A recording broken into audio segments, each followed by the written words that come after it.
Ciao, buongiorno.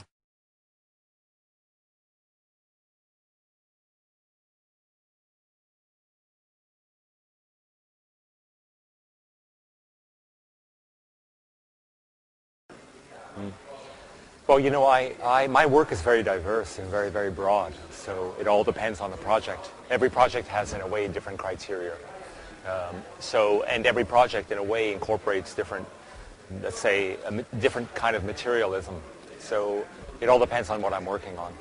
But, you know, in general, with most of my work, I'm very interested in kind of color and depth and texture and trying to really speak about this kind of digital age, about the three-dimensional world, really, in my work.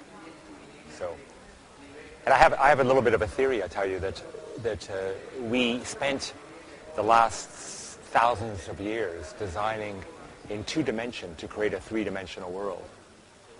But now we work in 3D. So working in 3D, we can build a 4th-dimensional world. So I think that's how the world is changing.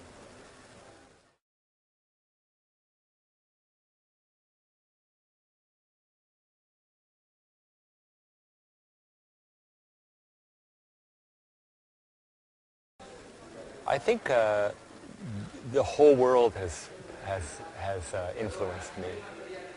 And you know, as a child, we moved a lot. We went from Cairo to Rome to Paris to London to Montreal to Toronto. I was brought up in Canada. I studied here in Italy. I went back to Canada. Now I've been working 20 years in New York. But I also am working in 42 countries, and I always feel like the world for me feels like home.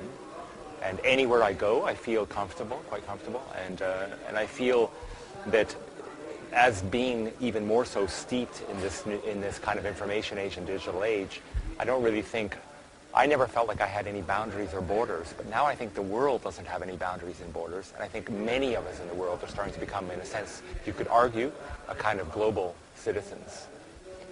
And I think that's kind of the future, really, of humanity. If we can somehow learn to kind of get along, the world could become a more singular place, which is kind of quite beautiful and very poetic, I think, and really human.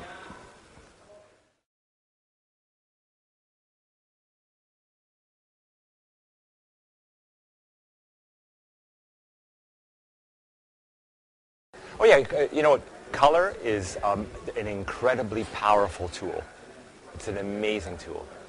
And we have created a relatively monochromatic world. Now, some cultures have innately used color to no end. You know, I was just recently in Peru, and the color they use is actually more beyond what I do, you know, in the sense of the fluorescence and the combination of colors and hues and tonalities and all that. But color is an amazing, powerful emotion, or sets a powerful emotion. And our eyes, we can, as human beings, perceive more than 16,000 colors. So with that said, if we want to really exploit or enjoy that sense, then we should be really creating a colorful world. And today, a lot of times when I travel the world, I always think that, you know, I see the world kind of becoming so kind of monochromatic. And I think, well, it's sad in a way, because it's a little bit like, imagine if we could only taste 1 or 2 tastes, or we could only smell 1 or 2 smells, or we could only really hear 1 or 2 tones, you know. So we're not really exploiting this kind of sensorium, let's say. And the power of a visual experience is I don't know, how can I say it's about being alive. It's a phenomenological experience. It's like really being here now when my eyes are kind of captured by beauty. And just to add to that, one more thing is color is a way of dealing and making a beautiful landscape in a way too. So, and I think it's human nature that we love beauty. And I think even going back 50,000 years, we were always obsessed with beauty. So I think it's that we are no different than we are then. We were maybe more obsessed with beauty then than we are now. So I think color should be ubiquitous.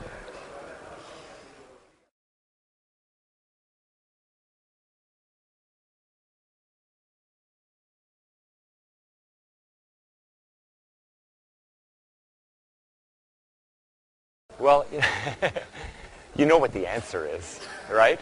I suppose.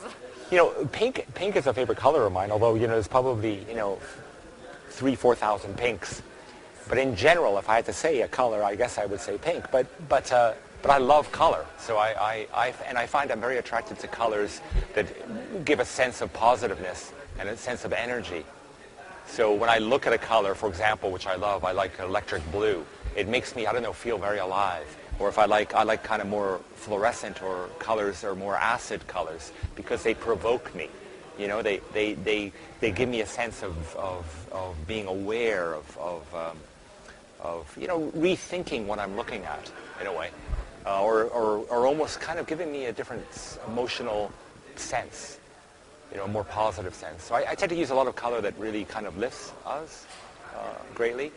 But we all know too that that there's colors that can do the opposite. You know, so you have to. I think when I design, I feel very painterly in a way. That if I'm going to use a lot of color in a smaller space, I have to be very, very careful and kind of good at what I do, because, you know, you can provoke the opposite. You could provoke negative emotion. You know, you could create sadness or depression or all these other things with color.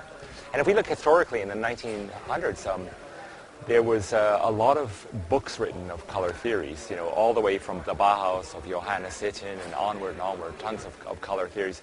And they were really interested in the psychology of color in design. And we don't talk about that very much anymore. And yet I think it's more necessary than ever to kind of talk about it. That's all I'll say. Thank you very much, Karim Rashid. Grazie mille.